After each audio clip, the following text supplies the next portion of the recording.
आते हैं कुछ जो है मेडिकल के वर्ड्स के बारे में, कुछ दवाइयों के बारे में आज हम समझते हैं। तो देखिए, पहला होता है एनेस्थेटिक। एनेस्थेटिक ये जो होती है, एनेस्थीसिया दिया जाता है मरीज को बेहोश करने के लिए, मरीज को किसी बात की संवेदना खत्म करने के लिए मरीज जो ऑपरेशन होता है उनमें जो दवाएं दी जाती हैं उन्हें एनेस्थेटिक कहा है। और सेकंड है एंटीफ्लूटुलेंट। एंटीफ्लूटुलेंट वो दवाएं होती हैं, वो दवाएं होती हैं जो हाथों में गैस को ख़त्म करती हैं। एंटीफ्लूटुलेंट वो दवाएं होती हैं जो आंतों में गैस को ख़त्म करती हैं। फिर होती है एंटीबायोटिक। एंटीबायोटिक वो दवाएं होती हैं जो बुखार को कम करती हैं। फिर होती हैं एनाल्जेसिक। एनाल्जेसिक वो दवाएं होती हैं जो पेन को ख़त्म करती हैं, पेन को ख़त्म करती हैं, यानी कि जो पेन किलर दी जाती हैं उन्हें एनाल्जेसिक कहा जाता है, जैसे कि एस्प्रिन है। और फिर होती है एंटीबायोटिक। 5वें नंबर पे एंटीबायोटिक। एंटीबायोटिक वो दवाएं होती हैं जो माइक्रो ऑर्गेनिज्म को नष्ट करती हैं, यानी कि सूक्ष्म जीवों को नष्ट करती हैं, और सूक्ष्म जीवों से ये बनाई जाती हैं। एंटीहिस्टामिन होती हैं।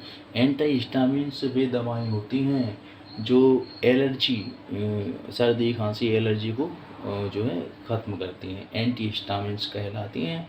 मतलब कोई भी जो बाहरी जो इन्फेक्टेड भारी सूक्ष्म जीव है हमारे शरीर में जब एंटर करता है तो हिस्टामिन्स पदार्थ उससे उत्पन्न होता है, तो खुजली वगैरह चलने लगती है, एलर्जी हमें हो जाती है। तो फिर हमें एंटीहिस्टामिन से टैबलेट दी जाती हैं उस एलर्जी को ख़त्म करने के लिए, इसे एंटीहिस्टामिन्स कहा जाता है। 7वें नंबर पे है एंटीस्पास्मोडिक्स। एंटीस्पास्मोडिक्स पेट और आंतों में अनैच्छित पेशियों में ऐंठन से राहत दिलाती हैं। पेट और आंतों की जो अनैच्छित पेशियां हैं उससे राहत दिलाती हैं, इसके पेट में मरोड़ मरोड़ जो होती है उसमें एंटीस्पास्मोडिक दवाइयाँ दी जाती हैं। फिर होती है एंटासिड।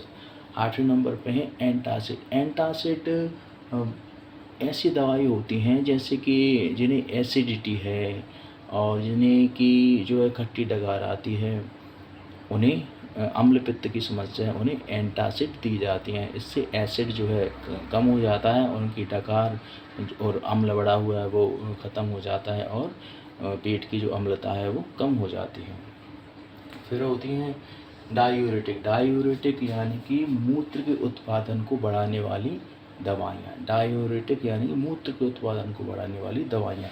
और फिर होती हैं एंटीसेप्टिक। 10वें नंबर पे होती हैं एंटीसेप्टिक। एंटीसेप्टिक ऐसी दवाई होती हैं, मतलब ऐसी टैबलेट होती हैं जो पूर्तिरोधी होती हैं। एंटीसेप्टिक यानी कि पूर्तिरोधी, किसी चीज़ की शरीर में कमी हो जाती है तो उन्हें पूर्ति के लिए ये दी जाती हैं, एंटीसेप्टिक कहलाती हैं। जैसे कि बाहरी तौर पर जैसे हल्दी है वे एक एंटीसेप्टिक है।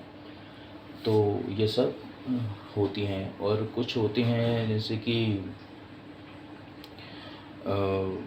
Thank you watching this video.